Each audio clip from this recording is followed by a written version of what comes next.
Landscape photography in the winter is awesome. It gives the most shooting time with long mornings and evenings and a lot of overcast days.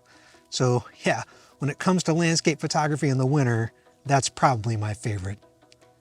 That comes from an interview that I gave to Small Town Living magazine in 2020. But the truth is, a lot of the time, this just kind of sucks.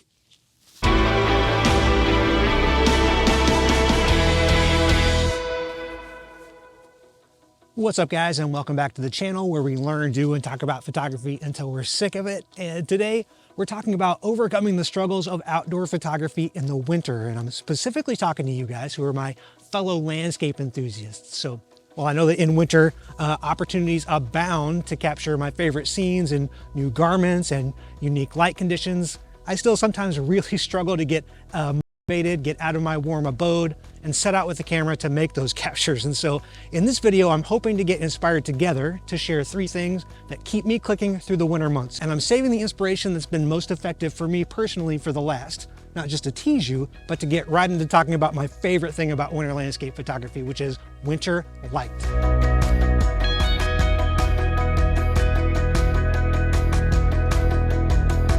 What exactly is it about winter light that makes it so magical? Well, like I mentioned in an article, there are a lot of aspects of winter light that make it qualitatively special. For example, in my area, I find the clouds tend to bunch up right in the morning. They create not only stunning sunrises, but they also diffuse the light well into the morning. I also love the length of the morning and evening light evolutions. So you might notice that the sun takes a lower arc across the sky in the winter days. And yes, that does create shorter, darker working days, but that also means the sun spends more time low on the horizon to give a long golden hour, both in the morning and the evening. If you love backlight or long shadows, you can find those nearly until noon in most of the northern hemisphere. Yes, I am out here at 11 a.m. And however, all that said, my real love for the winter days stems from getting a good night's sleep every night and never needing to rush out of bed at 4 a.m. to be on location for one of those stunning winter sunrises. My second suggestion is a little daring, so bear with me, but I always think winter is a great time to get inspired with new gear. Yeah, we all know winter's a good time to buy gear, right? You've got prices slashed from Black Friday through the holidays, all the way to the President's Day sales.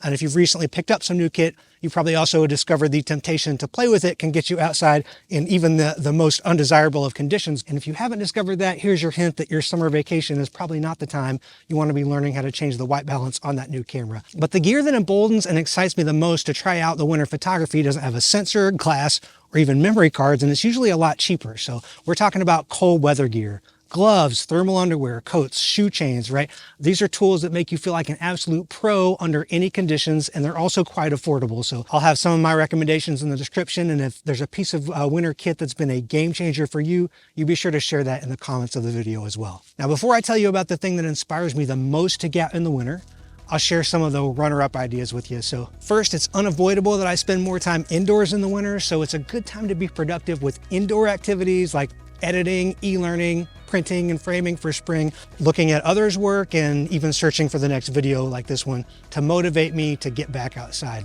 And if you enjoyed spending some time with me today, be sure to drop a thumbs up on this video. So what am I doing out here today? Well, besides making this video for you, I've actually come out to enjoy the winter wildlife, and that activity has become such a tradition for me that I look forward to it every year, even in the summer.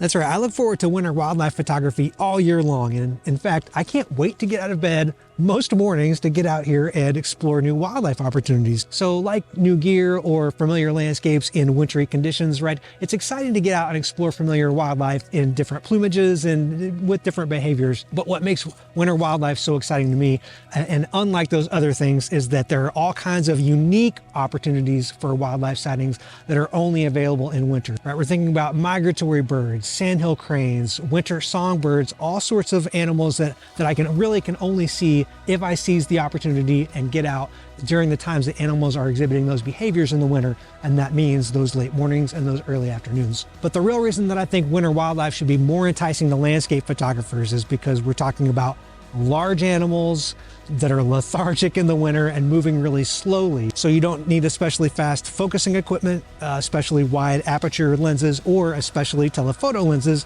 Your regular telephoto landscape kit will probably do just fine to capture stunning images of winter migratory waterfowl. So there you have it, 3 things that keep me motivated and behind the lens all winter long as an outdoors photographer. So I hope this advice was helpful or inspirational. If it was, be sure to get out with your camera. Tell me what you did.